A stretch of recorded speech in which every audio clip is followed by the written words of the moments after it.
spouse had an illness, a terrible illness that forever before this had been incurable. But you found out that somebody in town had just come up with a cure for this very illness. So you went to that person. You asked them for the cure, and they told you that the price was 10 times what you were able to pay. And in fact, 10 times more than it cost them to make the drug. You go to everybody you know. You borrow money, you go to the banks, you even go to the payday loan places. Much money as you can get, and it's only half as much as the man is asking. You go to him with half the amount and you say, please, please, my wife is dying. Here's all that I could get. I promise you I'll pay the rest. And he tells you no. He worked hard to develop this drug, and he deserves every penny he's asking. In desperation, after hours, you saw where he kept the drug. You break in to his lab and you steal the drug, give it to your wife, and she's cured. Now the question is, should you go to jail when you're caught? Did you do wrong? Morally wrong? That's the question that Lawrence Kohlberg asked himself and 72 others, children, ages 10, 13, and 16, over the course of several years. And he wanted to do this because he was interested in finding out what is the moral development of children. That's what Kohlberg was all about. He wanted to find out if, in fact, children went through stages of development in their moral sense. That is, in deciding right and wrong. He was a researcher in the tradition of Piaget, and he knew that we develop in stages, as Piaget had taught. But he wondered if that translated over into the moral arena, and so he had stories, just like the one I said, and he posed that to children of many different ages. And he not only elicited responses from them, did they do right or did they do wrong, do they deserve punishment or not, but he also asked more probing questions that got to the heart of why they answered the way they answered. Because he wanted to see that not only what kind of answers would kids give, did they do right or did they do wrong? But he also wanted to see where that came from in relationship to their development. Here's what he found out.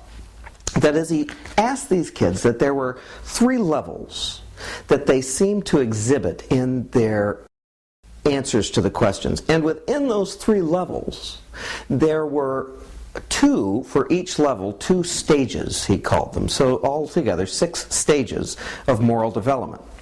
Here's what they were.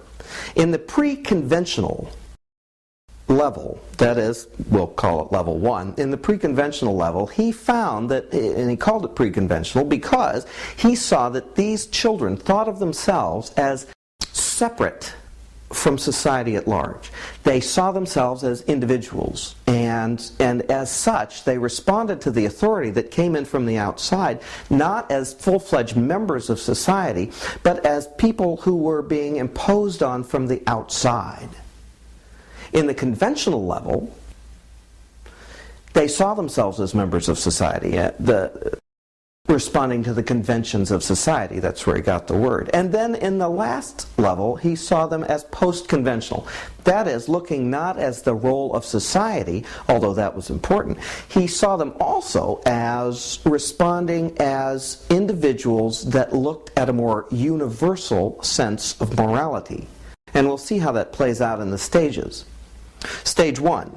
He called that the stage of obedience and punishment. That is, that the orientation was that there's an authority outside of yourself, and it's going to be giving you rules, and whatever the rule says, that's what goes. So that, well, it's like when I was a young father and my child was there at the dinner table, and we had a rule that you had to put a napkin in your lap. And so we made up this rule, and in a weaker moment, I agreed to go along with this rule, and guess what I had to do for the next 6 months regardless? Because it had become a rule, my daughter was there to remind me that I had to put the napkin in my lap no matter what. And if I said, well, this isn't something I'm going to spill, did it matter that I was going to spill something? Or that it couldn't be spilled, it's a hot dog, doesn't matter. No, the rule is the napkin goes in the lap. There was no broader context to this. And in the same sense, somebody looking at the story that I told you, by the way, in the Kohlberg's interviews with his children, he called this the Heinz story, because Heinz was the man that went and ripped off the drugs from the pharmacist. In the Heinz story, the kid at level 1 might have said, well, Heinz shouldn't have stolen the drug. It's against the law. He did wrong. He deserves to go to jail. End of story. Because the law says something, that's all that matters. So, stage 1, obedience versus punishment, that's all that matters. An outside authority tells you something, you must respond. Stage 2, you can see how thought processes are beginning to go in the child, but they're still looking not as themselves as a full-fledged member of society. That is, it's called the individualism and exchange stage, stage 2. We're still in the preconventional mode, but in individual and exchange, it's based on what's in it for me. As a matter of fact, that's a good way to remember that stage, is what's in it for me, because it's about what am I getting out of the deal? And the exchange part is based in, am I getting treated fairly? Am I getting a fair shake out of the deal? And it's still based in me. It's still based in, am I getting a fair shake? So that somebody at that level might have said, well, Heinz was right to steal the drug for his wife because one day she might do something nice for him. Not that he loves her, just that she's going to do something nice for him later on. Or that he should have stolen the drug because the druggist was trying to rip him off. You can still see that it's based on what am I getting out of it, but it's also based on the fact that now there's somebody else to deal with, and it's based on a sense of mutuality. So, stage 2, individualism and exchange. In stage 3, we've gone into the conventional level of morality. That is, that now we're going to see that the stages we're dealing with are ones dealing with how the person sees themselves as a wider member of society, not just how it affects me. Stage 3 is called the stage of good interpersonal relationships. That is, they're based on the expectations that they perceive being laid on them by their family and by society at large, so that the good interpersonal relationships become one where I see the rules imposed on society, but because I'm a member of society, it's important because of my rootedness there in those conventions. So that a kid at that stage might say something like, Heinz was right to steal the drug because he was trying to save the woman he loves. That is, that the social part that he saw as himself was important because of the relationship to somebody else, not just because of what that person is going to do for him. Stage 4, still in the conventional level, is the maintaining of social order. And you can see the step here from now that I'm a member of society, it's important that I do something for somebody else that I'm related to. And now, in stage 4, it's called maintaining social order because now I see myself as a part of the wider group.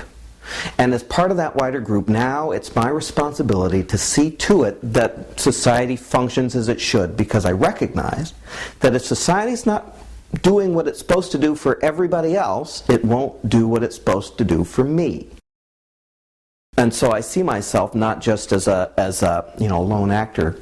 I see myself as somebody who's has responsibility beyond themselves. So that it's still about laws and authority. And as a matter of fact, you can see a relationship with stage 2 stage 1, is based on the fact that it's still an outside authority, but now it's not based on there's the talking head telling me what to do. I'm part of the society, and that's where the development comes in. So the person might say, Heinz had good intent, but thievery is wrong, because if everybody did what they wanted to do, there'd be chaos and we'd just be breaking in all the time.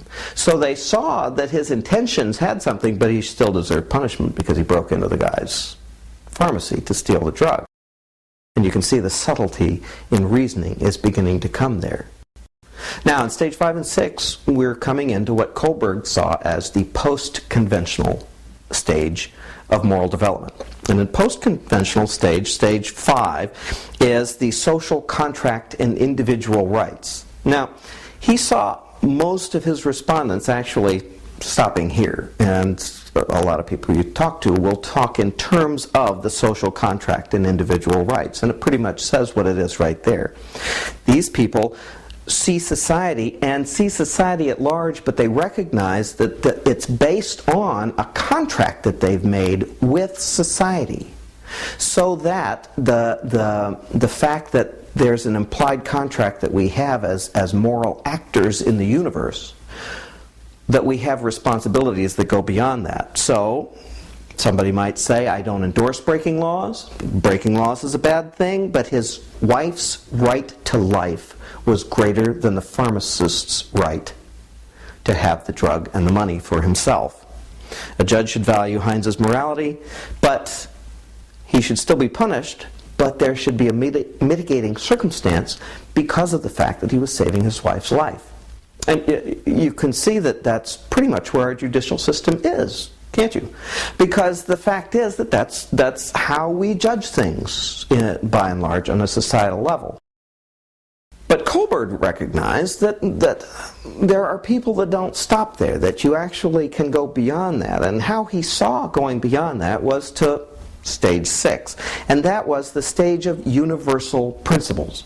That is, that there is a concrete good beyond that of society, so that you could look at that and you could recognize that there are flaws in society as we have it so constituted today, and that in response to those flaws in society, you might have to break a law in order to fulfill a higher moral principle. Sounds like Martin Luther King or Gandhi or somebody like that, doesn't it? Well, that's who he was referring to when he saw this application of universal principles. And as a matter of fact, thought specifically in terms of civil disobedience when talking about it. So that the universal principles were something that superseded society, but still applied to our daily moral life. And the fact was that he was iffy on that because, well, the reality is that that is a high moral plane to live on, and that not everybody made it. So those are the 6 stages that he talked about. I'm going to recap them really quick here. Stage 1, obedience and punishment. Stage 2, individualism and exchange. Stage 3, all about good interpersonal relationships. Stage 4 is maintaining the social order. Stage 5 is the social contract and individual rights. And stage 6 is all about the universal moral principles.